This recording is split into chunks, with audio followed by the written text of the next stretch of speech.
Hare Krishna, dear devotees, please accept my humble obeisances. All glories to Srila Prabhupada. Welcome to this session where I'm going to read from Bhagavad Gita. I'm going to share the screen.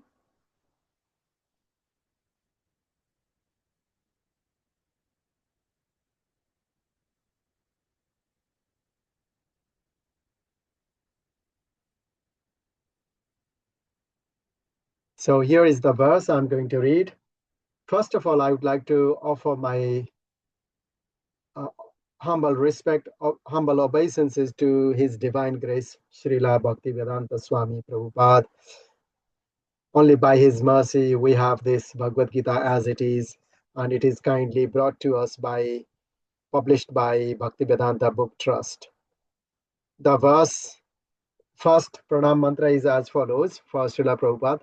Namo Om Vishnu Padaya Krishna Prasthaya Bhutale Srimate Bhaktivedanta Swami Niti Namine Namaste Saraswate Deve Gaurvani Pracharine Nirvishesha Shunyavadi Pachatya Adhishtarine Om Namo Bhagavate Vasudevaya Om Namo Bhagavate Vasudevaya Om Namo Bhagavate Vasudevaya kleśo dhika-taras teṣām avyaktāsakta-cetasām avyakta hi gatir duḥkhaṁ deha-vadbhir avāpyate.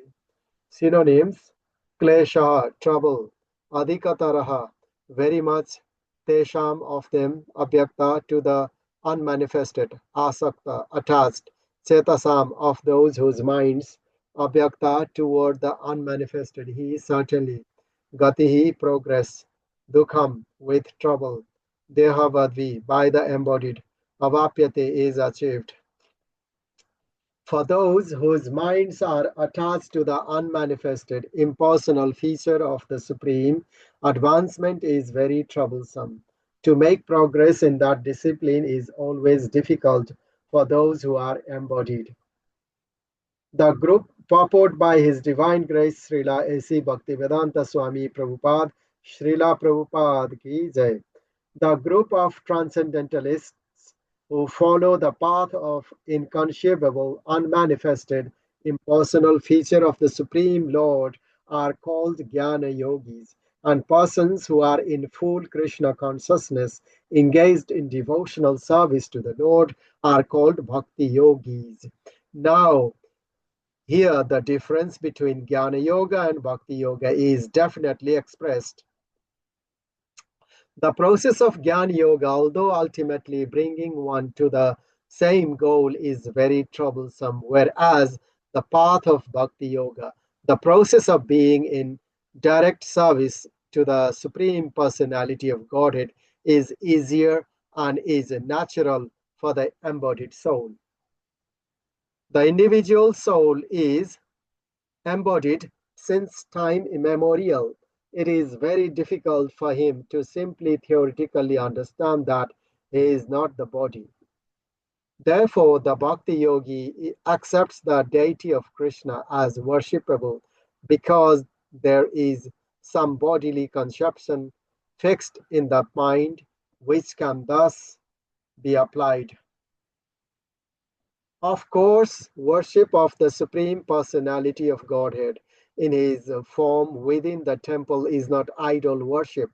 There is evidence in the Vedic literature that worship may be saguna or nirguna, of the Supreme possessing or not possessing attributes.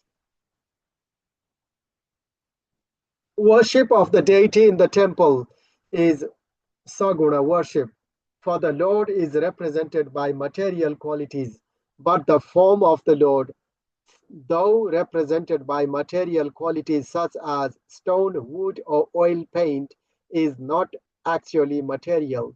That is the absolute nature of the Supreme Lord.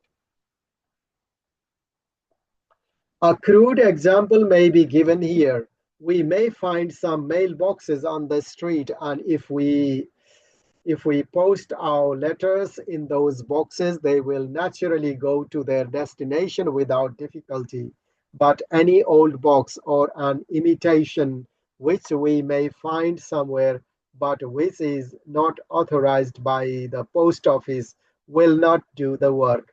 Similarly, God has an authorized representation in the deity form, which is called Archa Vigraha. This Archa Vigraha is an incarnation of the Supreme Lord. God will accept service through that form. The Lord is omnipotent, all powerful. Therefore, by his incarnation as Archa Vigraha, the he can accept the services of the devotee just to make it convenient for the man in conditioned life.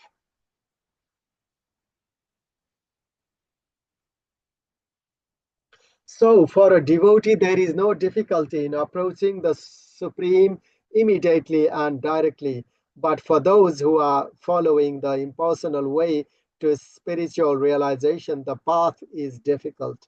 They have to understand the unmanifested representation of the Supreme through such Vedic literatures as the Upanishads, and they have to learn the language, understand the non perceptual feelings, and realize all these processes.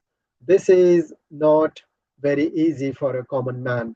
A person in Krishna consciousness engaged in devotional service simply by the guidance of the bona fide spiritual master, simply by offering regulative obeisances unto the deity, simply by hearing the glories of the Lord, and simply by eating the remnants of foodstuffs offered to the Lord, realizes the Supreme Personality of Godhead very easily. There is no doubt that the impersonalists are unnecessarily taking a troublesome path with the risk of not realizing the absolute truth at the ultimate end. But the personalist, without any risk, trouble, or difficulty, approaches the Supreme Personality directly.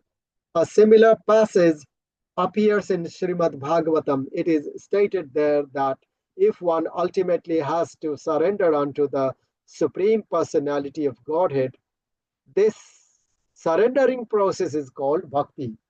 But instead takes the trouble to understand what is Brahma and what is not Brahma and spends his whole life in that way, the result is simply troublesome.